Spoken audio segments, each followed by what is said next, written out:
Have you ever felt like destroying someone's car but never acted on it because, laws and stuff? If so, oh boy do I have some good news for you. Contraband Police not only allows you to slash tires, rip seats, and destroy cargo, but it actually demands you do so to obey the law. I mean, yes, I'm oversimplifying the game and its appeal, but I feel like I deserve a pass for being excited about legally wrecking stuff. Wait, why are you saying I should find a therapist? I might be joking, but the game really does allow you to do all that I mentioned, and a lot more. I've seen Contraband Police being described as a 3D Papers, Please, if you know that title, and honestly, the titles do have similarities. In this one, you play as the leading officer in a border post. Your role is to allow, or not allow, vehicles into your country of Afghanistan. Sounds simple enough, right?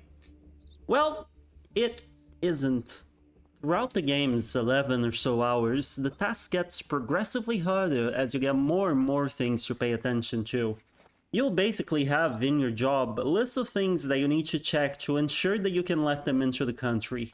You need to check if their names are spelled correctly in all their documents, if their picture matches their face, if their documents are expired, amongst other requirements you gradually unlock as you play. Furthermore, with each chapter, you get some external government orders to take into account. One, for example, has you checking each person's nationality and denying anyone under 30 years old from a certain country, regardless of whether or not all of their other documents are correct. There is a board that gives you instructions. Here's a picture of how filled up it gets in later chapters. Crazy, right? You can also find smugglers trying to cross the border when you're inspecting cars. This is where legally destroying a vehicle comes into play. It's actually a pretty cool system. You basically get tips on the right side of your board of instructions, here's a picture again, that tell you characteristics to watch out for in cars that are coming in. If any of them meet the criteria laid upon one of the papers, you pull out your UV light and start inspecting the car. If it's a smuggler's car, you can find little snake icons in certain parts of the vehicle, which indicate to you that there is something hidden there.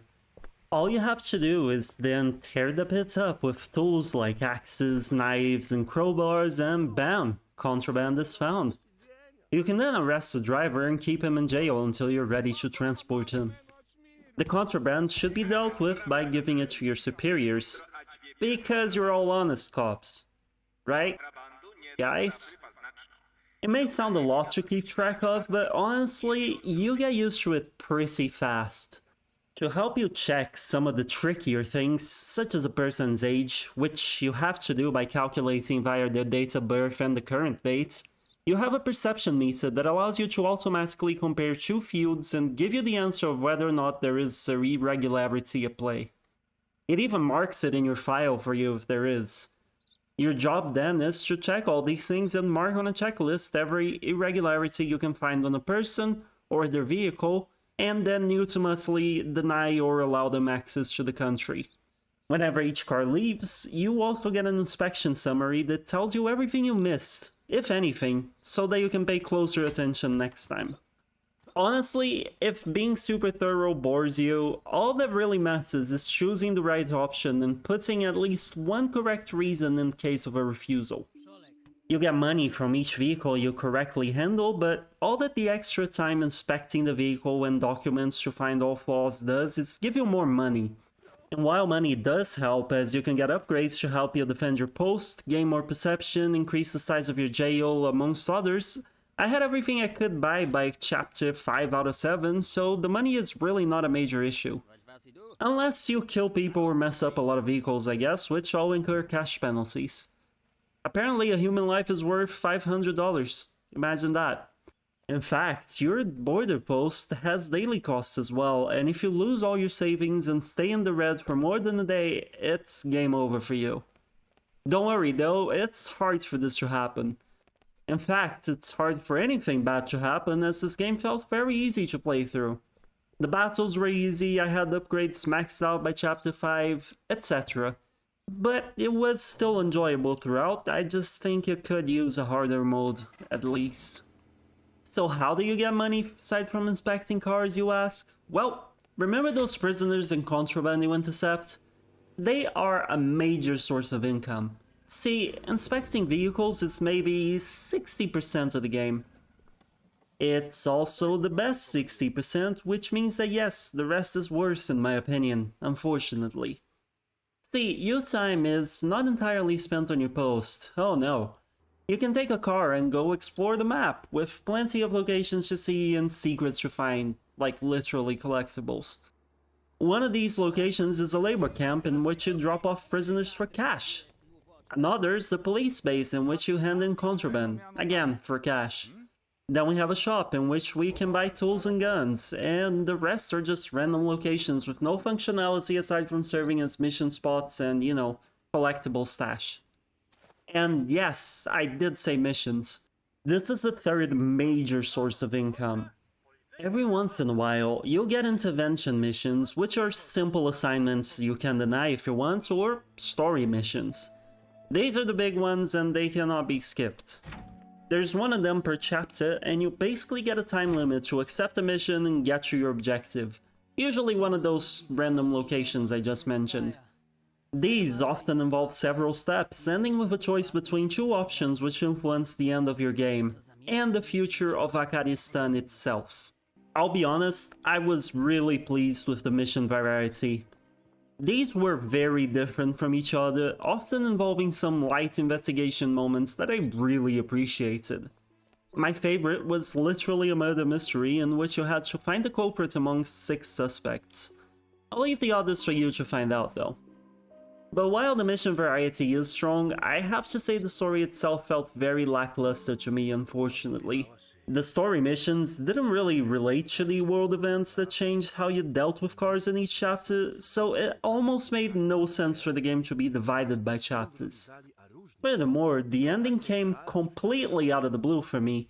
Aside from the morality choices at the end, the missions all felt disconnected from each other, and the ending was no different. I genuinely was wondering if it was the end or not until the credits rolled, because while I was attacking a pretty massive and important location, there was no build-up for it to be the end. Still though, like I said, some of the individual missions were fun, it's just the story that wasn't all that great for me. But maybe you'll like it. By now, you might have noticed that I used the term attack. Yes, the game is a first-person shooter and it does involve shooting a bunch of people at times. Your post may be attacked, your car may be ambushed, or you may encounter dozens of enemies in your missions. Whatever the case, you must always be prepared for a gunfight, so remember to carry a weapon and plenty of ammo with you at all times. The shooting itself, along with the driving, is acceptable.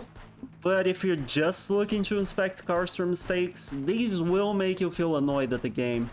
Especially the driving. Prepare to spend a few minutes driving mindlessly between locations quite a few times over the course of your 11 or so hours in the game. None of that bothered me, but I know it will bother some of you. Overall, Contraband Police is a lot of fun, and there is a demo called Contraband Police Prologue if you want to check if it will be a lot of fun to you too. I had a good time with the game, but be warned that Papers, Please, this is not. It adds quite a bit of things, including a whole dimension, the third dimension, but it also lacks the emotional gut punch that Lucas Pope's game gave us.